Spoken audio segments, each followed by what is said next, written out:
Ya, di video kali ini kembali saya akan membahas tentang kamera dan lensa.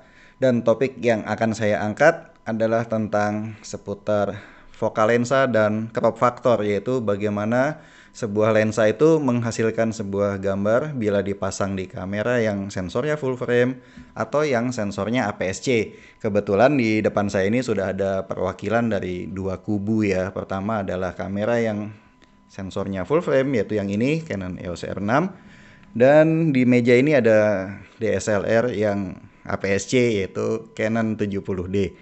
Di 70D ini sedang terpasang sebuah lensa EF 35 mm fix, dan yang di sini ada sebuah lensa fix juga RF 50 mm. Jadi dia sama-sama lensa fix ya, unik, cuman bedanya yang ini 50 mm, yang itu adalah 35 mm. Dan fakta yang menariknya adalah kedua kamera ini kalau kita pakai untuk mengambil foto, maka hasilnya akan kurang lebih sama, secara visual sama.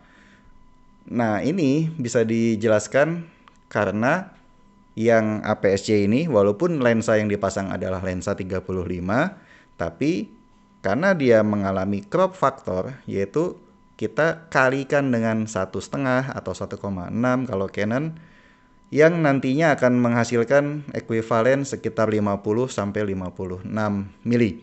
Yang artinya ya sama aja dengan lensa ini kalau gitu ya. Nah, ini menarik dan ini juga menjadi sebuah hal yang agak membingungkan biasanya bagi fotografer yang pemula ya. Biasanya orang masih bingung kenapa ya kok kamera yang beda ukuran sensor bisa mempengaruhi hasil foto yang kita dapat bila kita gunakan lensa yang sama. Maksud saya gini, misalnya saya punya lensa 35D ya, 35 ini kalau saya pasang di full frame sebetulnya dia kan wide ya, 35 itu termasuk wide lah.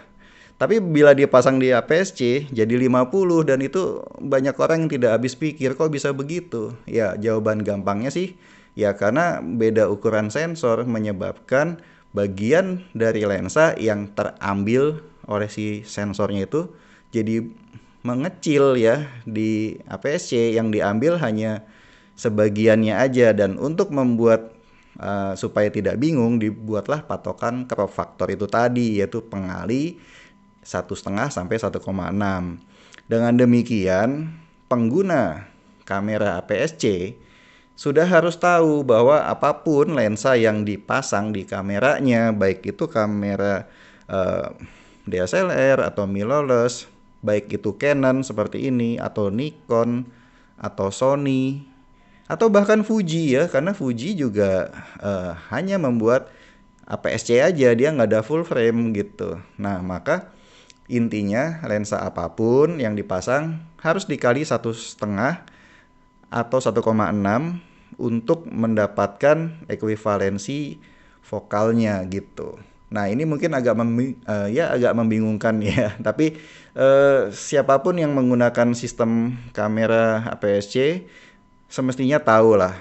Dan sebagai info ada juga loh sistem lain yaitu Panasonic dan Olympus yang menggunakan sensor yang sedikit lebih kecil lagi, yaitu Micro Four Thirds. Dan di sensor itu crop faktornya adalah 2 kali. Saya ambil contoh saja supaya tidak membuat bingung ya. Jadi misalnya gini, saya punya lensa 50 nih ya, 50. Kalau saya pasang di APS-C, maka lensa 50 itu dikali 1,5 dia menjadi 75. Kalau tujuan kita adalah ingin lebih tele, sebenarnya enak dipasang di APS-C ya, karena dia jadi lebih panjang. Tapi bila tujuan kita ingin wide angle, misalnya saya pasang lensa berapa nih, misalnya 18 gitu ya, 18 mili di APS-C, ya sebenarnya dia tidak terlalu lebar karena nantinya setelah dikali 1,5 dia menjadi kurang lebih 28. Nah, disitulah disediakan lensa-lensa khusus APS-C yang sangat lebar ya, misalnya 10, 11 atau 12 mili, supaya kalau dikali 1,5 dia bisa menjadi tetap ultra wide. Nah, itu adalah fakta-fakta yang mungkin sebagian teman-teman fotografer masih agak bingung. Saya ambil contoh lain, misalnya bila kita menggunakan sistem Micro Four Thirds ya, untuk dapat wide angle kita bahkan butuh lensa yang vokalnya itu 7 atau 8 ya. Itu luar biasa lebar sih. Tapi setelah dikali 2 maka kurang lebih menjadi 14, 15 atau 16 mili, dan ya ujung-ujungnya sama aja dengan yang pakai full frame dengan vokal 16 mili. Keuntungan pakai sistem Micro Four Thirds yang saya tahu adalah kalau kita main telefoto itu enak enak banget karena lensa yang tidak terlalu panjang, misalnya 100 deh ya, 100 mili kali 2 kan jadi 200, dan itu jadinya udah lumayan tele gitu. Maka sebenarnya bukan mana sensor yang terbaik, tapi mana sensor yang sesuai dengan kebutuhan kita. Dan kalau memang untuk satwa liar atau olahraga subjek yang jauh dan kita tidak mau bawa lensa yang panjang dan berat ya, kita cocoknya mungkin pakai Micro Four Thirds gitu. Sementara untuk everyday kita bisa pakai yang APS-C misalnya, dan untuk yang landscape atau interior arsitektur yang butuh ultra wide misalnya mau sampai 10 mm di full frame ya, maka tentunya sensor yang full frame yang paling sesuai.